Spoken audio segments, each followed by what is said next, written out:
I'm Antonia Jones and welcome to my podcast, I'm a Mum, Fix My Life. Today I'm joined by Abbie Mihell, and she is a disabled mum of two who is going to share her amazing story with us. Despite all odds, she has set up her very own business called Walking with Wheels, which is very niche in itself, and we're looking forward to hearing more about that because she creates some very unique items which she describes as helping to make disabled life better, easier, and a little bit prettier for her customers. Hi Abbie, it's so nice to meet you. Let's start off with finding out more about you and your journey as a parent and also living with a disability. Hiya. Hello. So as you just said, I'm Abbie. I'm 26 next week, and I'm a disabled mum of two. So to give you a little bit of a background about me, about 6 years ago, I went from being an average mum, somebody who could kick a ball, run around, do whatever I liked, to I fell pregnant with my son. Towards the end I went into preterm labour at 30 weeks, and I was given steroids to save his life. Thankfully, the wonderful NHS managed to stop my labour, and I went on to deliver him at 37 weeks, and he was okay. But the steroids I was given had a side effect that is not listed. It actually caused my bones to die. For months, I was accused of being a drug addict. I had social services involved and everything else because they just thought I was just after the drugs. But in all reality, I actually had no hip. I couldn't walk. I couldn't change my son's nappy. I couldn't pick him up when he cried. All I could do was sit next to him, and it was horrible. But then I had my first hip replacement done at 23, 3 years ago in August.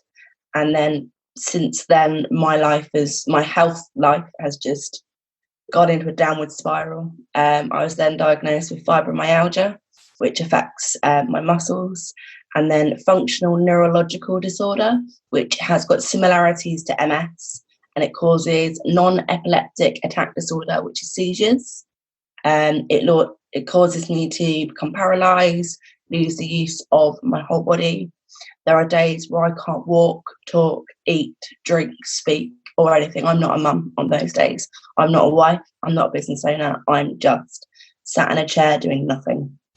And then since then, I also found out I've got Ehlers Danlos Syndrome type H, which causes my joints to sublux and dislocate. So, for example, yesterday I dislocated my knee alone dislocated 37 times. But due to that, I have found out 3 weeks ago that I'm actually starting to go into the first stages before organ failure. So my bowel and my intestines are starting to stop working. So at the minute, it's a mad rush to try and get the right levels and the right medication to try and extend my organ life, and to try and deal with it, because at the minute I can't, my body, my bowel and my intestines can't deal with things on their own. So I have days where I physically can't eat because I hit a wall, and it's because I'm so backed up inside that you just can't put any more in. And it's caused bleeds into my stomach, and a lot of really intense pain. So I now have to have tests done every 6 months to find out if my other organs are going the same way. So far, luckily, touch wood, everything's going okay. It's just the bowel and intestines. So it's, a lot of people say to me, why aren't you upset about this? Why aren't you crying? Why aren't you screaming? I've done that. I've got depressed over my health, and I got into a really, really bad place. And then I turned it around and found the silver lining of Walking with Wheels and took it from there. And now I just don't have time to be sad about it. And there's no point for me personally being sad over it because I can't change it. I've just got to keep going for my kids, and for my family. It's hard, but it is what it is. It's me. Well, thank you for sharing your story, and it's just to hear this, it's so courageous of you to speak about it, and I really identify with you just saying that you could have gone down that road and continued of being depressed about it, but it's always looking at that silver lining and just being positive about things, and also having those positive kind of memories with your children, and just to continue.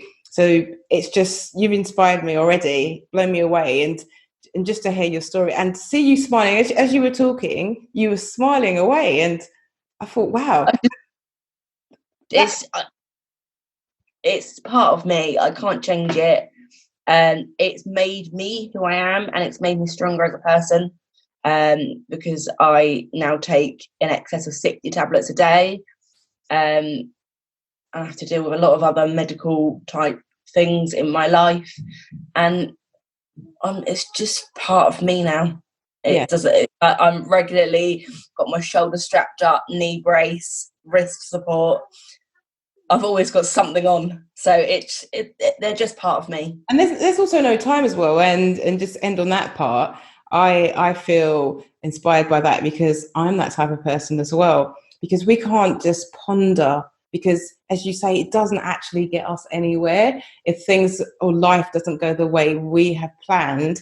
Sometimes if we knew how life was going to pan out, we would try our best to it's like a detour in a car, but it's making the best of the situation.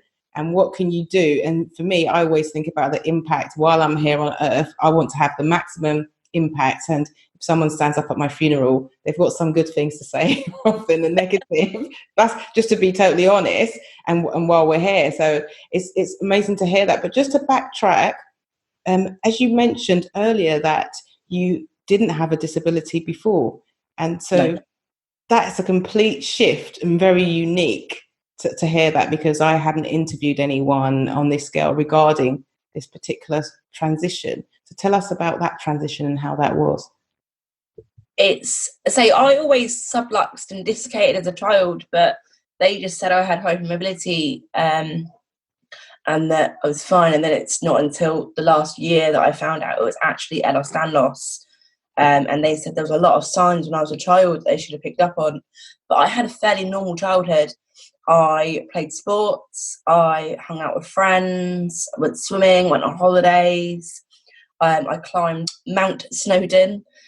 So I've done a lot, and I'm thankful that I got the chance to live I wouldn't say normal, but an average childhood and teenage years, because it gave me that time to be able to experience it. Whereas now, I know that I wouldn't be able to climb Snowdon now. My legs would not cope. I'd get about 20 feet up, and I'd be like, nope, that's it, I'm done. So it's been hard. We've gone from having a normal house to we've got adaptions, we've got a shower chair, we've got a bath plate to help me get in and out the bath, we've got handrails, we've got wheelchairs, we've got crutches, walking sticks, we've got an adaptation in every single room of our house.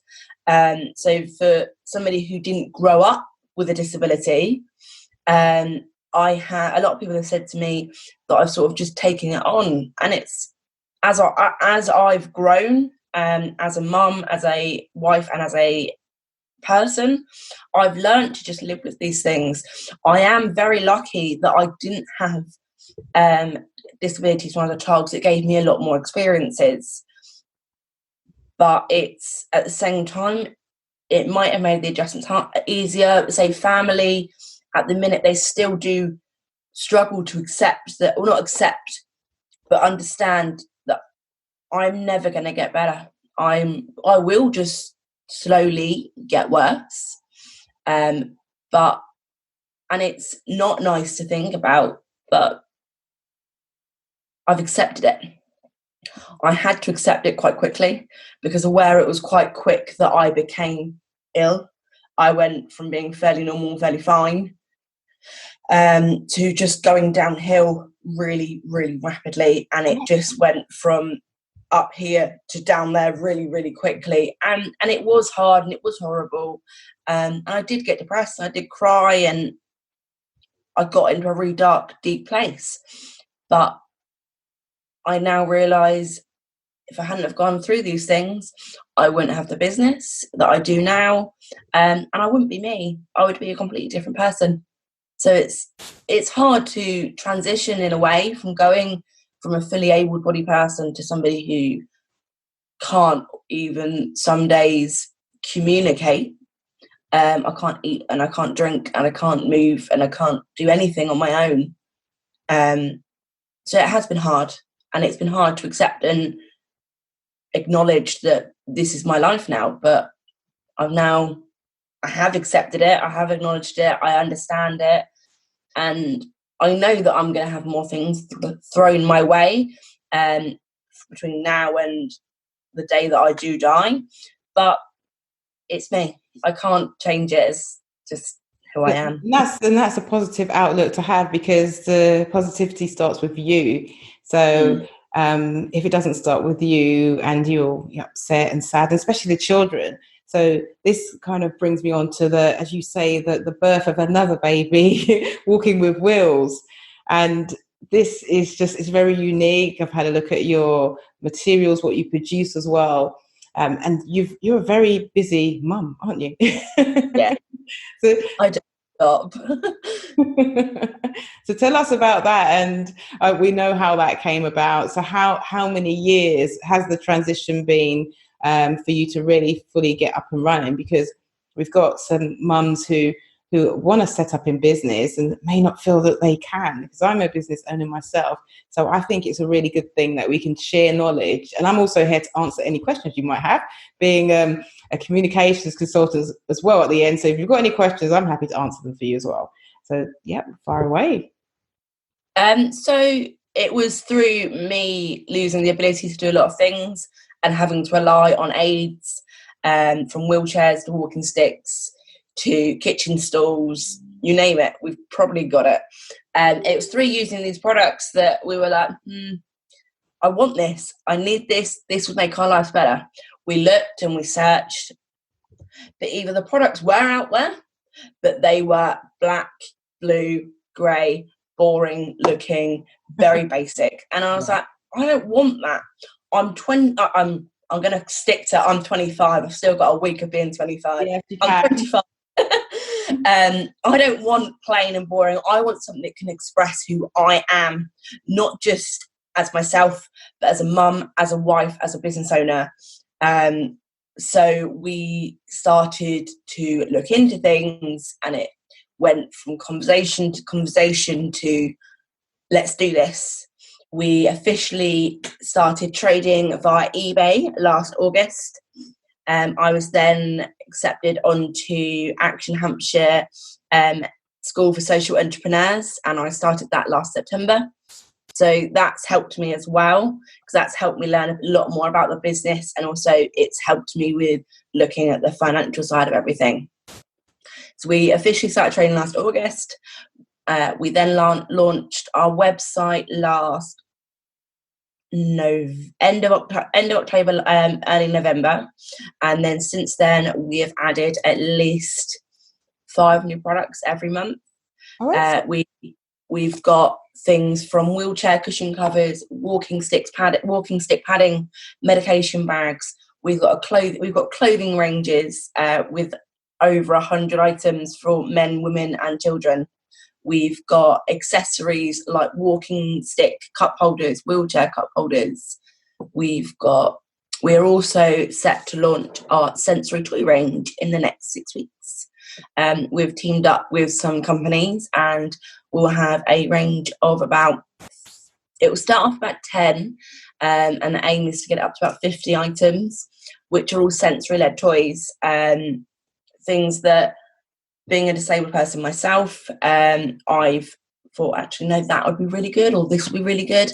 So it's items we want to be a one-stop shop for all of your disability-related needs, from your clothing to your sensory toys to your accessories. And then we are also working at the minute with a couple of manufacturers, and we will have an altered clothing range line, hopefully coming out early 2021. This range will be from jeans that are easy to get done up and undone for people who have issues with their hands. We've got t-shirts with slits in the side if you've got a stoma bag or a catheter. We've got lots of products, lots of ideas that are just jumping out of my head. I have nights where I physically cannot sleep because my head is so crazy of ideas, and I have to just get them down before I can even get into bed. I can hear all those ideas bubbling. So I get like that. And what's really important for me is writing them down. So when you get an idea, how does that all pan out? So you're in your bed, like what happens? You have these dreams? It starts off with being written down, and then it goes into my book. So this book has got all of our designs in it. So just flicking open the page. So you've got like under chair pockets for wheelchairs, over the arm pockets. So you've got everything gets written down into notebooks first and designed through words, and then I draw it, even though I'm not a very good drawer. And then it just gets developed from there, and then I just buy the stuff and we create. So that's fantastic. How, as a woman and in the industry, sometimes it can be male dominated. We do know that on occasions. Yeah. But how have you found it working with different companies and funders and manufacturers? How has that been for you? It's been hard, and in all honesty, I have struggled with that first initial conversation. Once I'm through that, I'm fine, and I usually don't tend to become quiet again. I just keep going and going and going. But no, a lot of the companies I've dealt with, I've actually had women as our case managers, so they deal with all of our interactions, our conversations, and everything else. So that's been quite nice, talking to other women who are strong and independent within the business world, because it is a very male-dominated world. So for women, it is harder. But I have shown to all of our manufacturers, our suppliers, our wholesalers, that just because I'm a female and I can produce babies, it doesn't matter. If I've got a problem, you'll know about it. If I want something, I'm going to get it. I'm not someone who will just go, okay, that's fine, and just accept what they say. No, I'm going to fight for what I want. If I want it, I'm getting it. That is really good to know. That's so good to know that you're just being really confident. So what you're saying is that women, as mums, just go in, be armed with your facts, your information, and if you're not sure, just be bold and have that frank conversation. Yeah. What about if someone is not really good at writing letters and things like that? What would you suggest? Pick up the phone. I deal with a lot of things via email, but my first point of contact is usually always the phone. I usually send an initial email to introduce myself, and then I will say to them in the email, I will give you a call on X date. I then phone on X date, and I will just talk. I will go in any form of deal that we're doing, whether it's with a manufacturer or a seller that we're going to be reselling for them. I research as much as I can. But the other thing, research is very important. The other thing is confidence. Even if you are absolutely terrified, put the face on and portray confidence. Smile when you talk, because that will get you a long way, especially if you're in a video call. But no, it's confidence. If you've got confidence, people will go, actually, yeah, go on then. They're more likely to say yes to you. But no, just go in there and just be strong and just hold your head high. Don't take the first offer, or don't take no. If you want something, fight for it. Just be who you are and stand tall. That's great. And so you mentioned you've undergone some training and a course that you've taken. So how useful has that been in giving you this confidence? Would you suggest that, because there are courses that can last for years. Some mums may not have the money. They may not have the money or the resources for that. Would you suggest short courses, long courses? Well, I highly recommend SSE, School for Social Entrepreneurs, and they run up and down the country. It's actually a free course. You apply if you go through like interview stages like Dragon Tent. Dragon's Den type style, where you pitch not just your idea, but you pitch yourself. And those sort of courses are really, really helpful to get on, because not only are they free, but they actually help you with your travel expenses, and there's grants involved, things like that can really help you go from being an idea to a business. And it's the course I'm currently on, I started last September. I will graduate in October this year. So it's a year long. I do about 1 to 2 days a month. I usually travel to Winchester for my local one, but at the minute it's obviously all gone via Zoom, which is brilliant because it means I can just sit at home in my pajamas. But no, look into the free courses. Look into your local colleges, local universities. Look into small business startup courses, because there are a lot of really, really good, helpful, informative courses which are free. Not everything is costly, to be honest, because personally, I can't afford to pay for a course. I don't have the funds for it. So I've done a lot of courses from business to marketing. So I'm currently on the SSE, which is social entrepreneurs, as well as a lot of other ones I've done in regards to how to sell properly and how to boost your confidence. And they're all free. So just keep looking. There are a lot of places out there, and there's a lot of really, really good ones that don't cost anything. And as you mentioned that, I was going to touch on confidence as well. And I just remember starting out, it's I go into a room, for example, if there's an interview, and then that's it, the buttons press, or if I'm on radio, then that's it, the buttons press.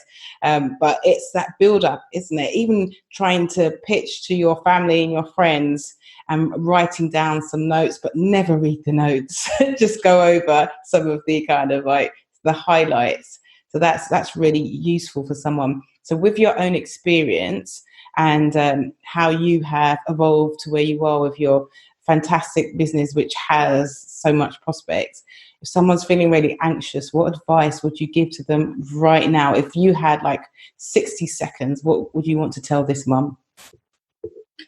Take a deep breath. It's the first thing I always do before I walk into an interview room. And it's the first thing I do before I open my mouth in any form of situation, be it from pitching my idea to an interview itself. So take a deep breath and have a sip of water. Don't necessarily write your speech down. Write down your key points and look at them. People won't be like, oh, she's looking at a card. They'll like the fact that you've been prepared. Just be you, take your time and breathe. That is the main things that I've said. I say that to my children as well. When it comes to like my daughter giving a presentation in class, I say to her, just breathe and be you, and don't necessarily look at the people who you're talking to. Look just above them, because in that way you're not going to be thinking, oh God, they're judging me. What are they thinking about me? Just look above them. Hold your head high and stand tall. That is right. Just hold your head high. That's my mum always used to say that to me. Don't drag your feet and keep your head high as you're walking, which is really important. So it's been really useful hearing about your business, Walking with Wheels.